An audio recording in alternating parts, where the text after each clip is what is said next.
Nirmala Kenyam, Biakamal Kenwar Online TV channel, Bana Jome Banaja Linkel. Jo Bialingwasame, a qui Dr. Riek Machar, Yena Dana Cha Yena, Kana Duobe Dana Cha Courses a Terkaje, Rewika South Sudan. Kana Query Tincha Jack. Bana Jome Banaja Ling, Kata Danen, Lede Bumkaje, Ko Dere South Sudan Dere Jaka, Wig Mugwa. Bukon Jome Banaja Linkel, Kenwar Online TV channel. Goren ujin bijanwa kanasti kokien tin konin keshika lere chichi ko de kan teka mde kan jek ka jalere me na me dera dorba mde linga netin konin gor ka jen de story Riek Machar de jangach ka ta dana chingwan chigurien lat ka je bana jome bana jalinkel nywaka kaneti kokien biata gone ken biaka linga ngwasame Riek Machar a South Sudan politician ka kwerdi ni Tetar ka kor ko baso Sudan bajajek tetka Sudan ki tetka jalamne to kor mudir long cha jater ko biso Sudan balawich ki baje chol eso Sudan en wale Riek Machar jenna kwere rode menchal kay first vice president ray wika so Sudan jen chwaja kwany ka pyro Karon kina dangaro widi jan dangaro ala first vice president chwanyo kala square ala kwere rewde ke jan gwasamone na menyo dane yemandana brode lat ere Läär kaname Riek Machar dab ke ja karon kiskelu kurbang wan widi jan dejure raw ka shanka jan dangaro widi bakel ka pai welkel rei wich ka Läär ka panal jan gwadana dab ke jeten Riek Machar Nuer Riek Machar chatok dul gora chatok ke engineering degree ka Khartoum University Mishali Brentford jan gwadana chatok tin Riek Machar karon kiskelur kurbangwan wide jan badagudangwan chu Riek Machar mat kene John Garang de Mabir shukan mat akabon alo shukardian Jacob bikan jal kel ki buka kor bikan ter kel choroda mat ke Sudan Liberation Army ki Liberation Movement menchal ke SPLM name toga ke second Sudanese Civil War ki kore rode ngai kona no te ko rung wan te cha ter long te ke first civil war ke second civil war rei wich ka Sudan gwaze dane gur ka kumeten dia weje che kon iston wan chana ka gorba ke che kon ka ngach ka te kon te charalat karwon kiske lur kurbang wan wir jan bangon wir kel gwaze dane shika mat kene Dr. John Garang de Mabir ka jarwon 1984 or more Karuan 1991 chu Riek Machar chu ga nyoko magaken kene John Garang de Mabir chu ka gwach ano ka chu kamdien chu taka gak medit ka chu kor medit chu tok re wich bor kam jani kene Nuer komi chu kor mit tok kam politician akel kene politician doar dien la chawe kam dori chu kor mo chu tok kam jani kana kam Nuer kashu Riek Machar chu rodo watch kor Dr. John Garang de Mabir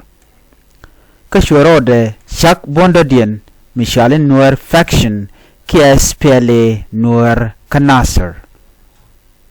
so wachu ne dial kejan gwase dan chu no mo chu togono kashu Riek Machar chu teka SPLM rei wika nasir ki gwade dane shinar matin no ka jaw andana shalat an wenamo me shiga dakpin kane John Garang de Mabir ere koromo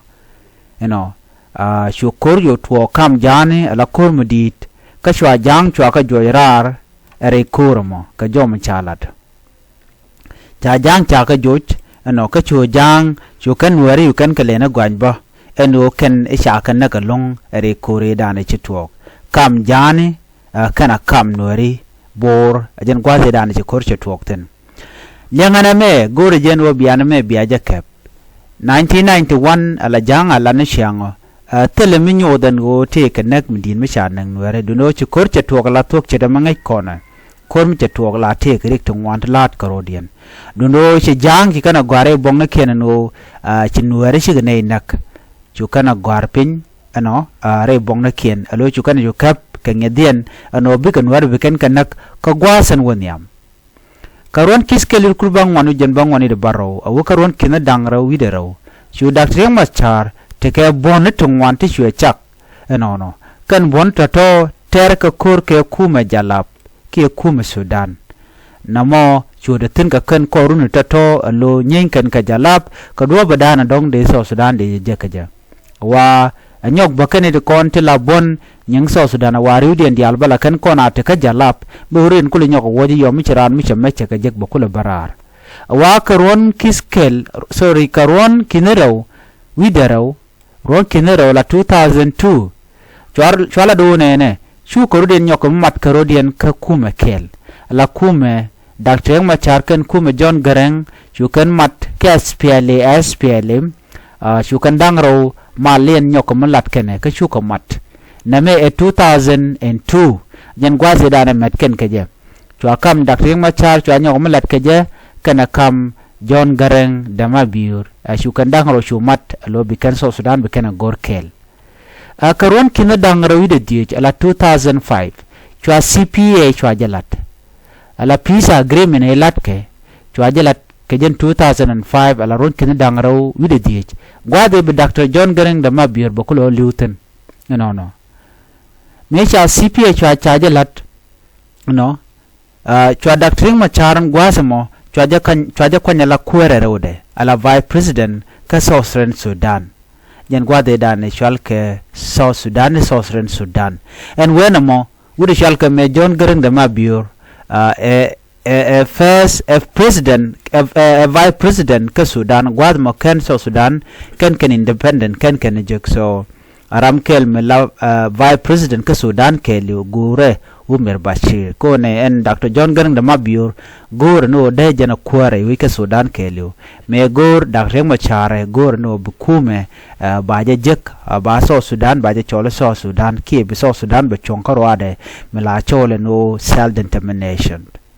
karon kinera wi de welkel we karon kinera wi de wel jok chwa Riek Machar chwa ja kwan ala kwere rode ala first vice president re wi ka so Sudan kelu kume South Sudan no kwan gaje ko kor gwase dan mechi South Sudan ti independent je jek ko kor ge mechi kor di chatok kam kume South Sudan kene kume Sudan gwade dan etena korten me ngoda kan independent kan jek chwa independent chwa kulo je ko kor me sinete wan chi ko vode no bi South Sudan be chonkarwade no chwa Riek Machar chwa kwan ala first vice president re gwech ka South Sudan alo chu wude shalka me kir mi yadi chu jen chwa president ka gwade dane cha kwan ka je ko en kir we kwar ka gwade dane chi Dr. John Garang dama biur sheliu ka je chwa chu las ka jen position mo no ka kora gwade dan me cha Dr. Riek Machar me cha je kwan ala first vice president chwa je nyok ka mo wai ka je chwaje juch kir ma yadit joy keje ka pay baro karon kina dangro wide wel diok no joy keje ka pay baro karon kin dangro wide wel diok kir ma yadit ka kwi ko ci Riek Machar ci jela de ne jen baro do chunga la kwere wi ka so Sudan ka be kir ma yadit be je dun wi kwamde ngai kone ala election milat ke je nishang mudong cha jenok la ja kwan ke buen wena mo chu kir ma yadi cho dual ko ngejen wo chebe fas enjen chede man pas kuje mo cho gorno bakur be jetok ka cho jang dial cho ga mobilize ka cho ga lat medan cho de lat ko kit kelur kurbang wan jen bangwan de kel la 1991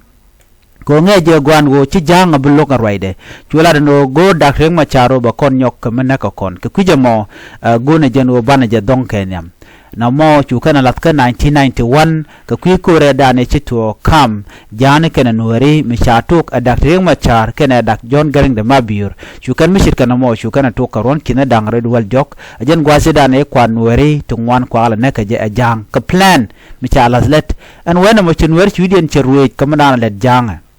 cheng mi la ja lat keno jang bu nuar nak no rewich ke juba na mo cha je de liang anuare la kana apel chikana gorno bikaraitin la kana gunje no dong emong na jan no an gwat mo chwa Dr. Machar chwa je nyir ke nyirendit ka chu jang chu karon kana da kis kel kurwangon jen mong man wi de kel chu kana nyoko matim kana ka chu kan wari chu kan kanak ka pai waro ron kina dangro wi de wal jok ka chang ka wal diech wa ka chang wal bakel jen gwaze dana chuliam di to long kan wari gor ke dul kana kan wari re dul kien ten konen te ke re wi ke juba chu jang nuar to ngwan long chu kan kanak ne te kon te chiken chu ko ring ka unimis cam no na mo chu Dr. Machar chu ro da wo chere wi ke juba ka chu ro da bar ko logo jen wo bukor beteten karon kinera wi do wel ngwan no wo karon kinera wi do wel diech wo ka wel bakal wo wel baro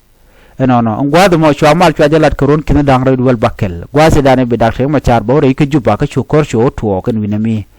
ano chwa Dr. Machar chwa jalen nyok mo to garan nyok kir ma yadit ka plan mi chare le kan ode janak chu kenan wena mo chu le jen chu le wona ka South Africa karon kina dangre wel badak chwa mal chwa nyok ma tan ka je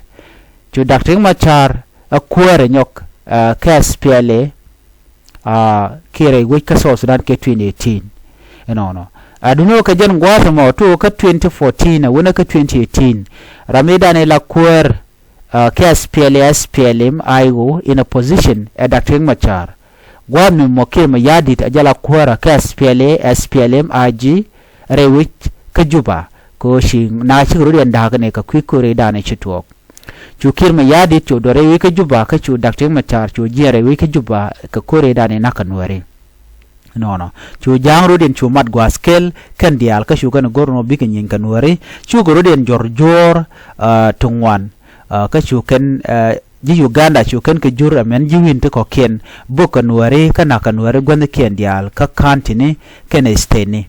na mo chu tuok chu so Sudan chu jen non kor medita men chu acholo no civil war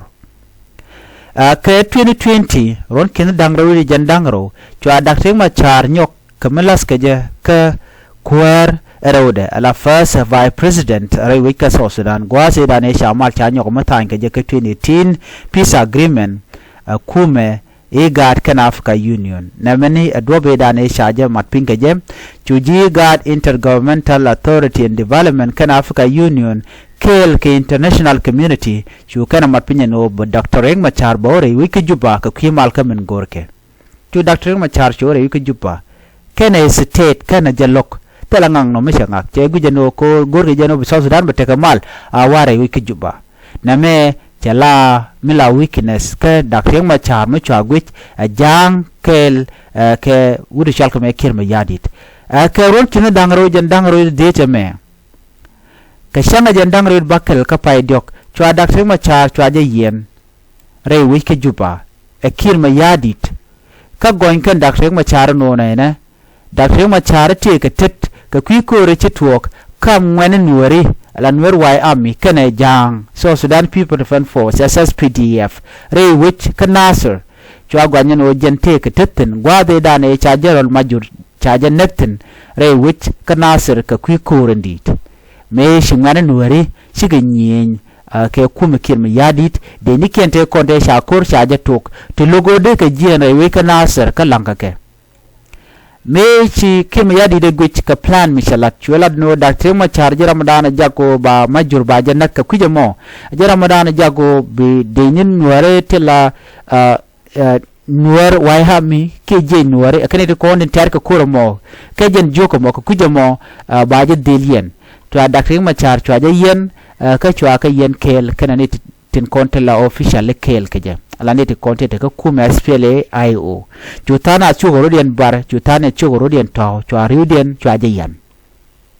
ka Dr. Machar te ke din matarar wich de data da chetere wich ka juba janta da chungwaro de lat ke je me rai ko na tema ngode dak Riek Machar ngode re tijen kada na ko ba jalun wakir ma yadi lede mishit kana me ka jo mashalat wajina dwala ka kuin kwar mbalat ka ron kina dangro di jandangro di bakel jana dwal ke kir ma yadi ska kujamo she gurno de dak Riek Machar de jalun enemy she kuin kwar che chobnena ala shi election ja tek la kir ma yadi la kur la ja to ko chikme cha to kon teme jene di ala kone nong de kula vote chaga jojre dore ken che nuer to ngwan long chaga wo ko gore janwo ba kula taka do mi mo ba kwer be je ka je karon kina dangaro uri jandangro di bakel antama chala wona ko kaba men nuare ka ngwana nuare dore ken na me wa systematic targeting a specific tribe ka jo dana shalat ka je so ko targene nuare ko tin nuare shigan bita kalwang no ka jo mu cha ko ngwase me wachi kir ma yadi cheron kina dangro do badak male dane shata in ka je shajdak ka jo mu cha nyo malat ka je ji unimis chikan la no yen dak Riek Machar adang malka 2018 revitalized peace agreement e dane shata chala do cha kwer cha je yen the implement peace agreement ne shalat ka kwi transitional government dundo shikir ma yadi chaje gor ko dwale ka kwi kuin kwarman balat ka ron kina dangro jandangro bakel ci ji garo jen wona na ba ci kala no kore wi ka Sudan kam de ni kir ma yadi kana de ni dak Riek Machar no wa nyod jen wo tela malmi benung re wich ka Sudan wa badang na Sudan nyok ci ke medana ci to ko ron kina dangro duwal jok kuma SPLM shikan laden wona ne Ramadana dangmal e kir ma yadi ko Ramadana yen kwara Ramadana yen dak Riek Machar ke Ramadana bogot tinteneten anyok jen ko civilian ne ri kondi la jewo ten chunkel ke kuma SPLM ku kan ka target ke nakan kare wi ka Sudan ne me wa lat mishalar kir ma yadi ko she gorno te ka mal me beben no akan bel karudian en kuma SPLM akan she kan dak Riek Machar she kan wora wi ka juba amene mi shamal ta je tan ajandare kul wora wi ka juba mone jo me gore jen wode je nyaga yekel en walle e changa kel ka pay baro ron kine dangro wide jen dangro wide dich ngot dak Riek Machar ngoda lwa yena ban nyaw je gale rodien biate kamal bye bye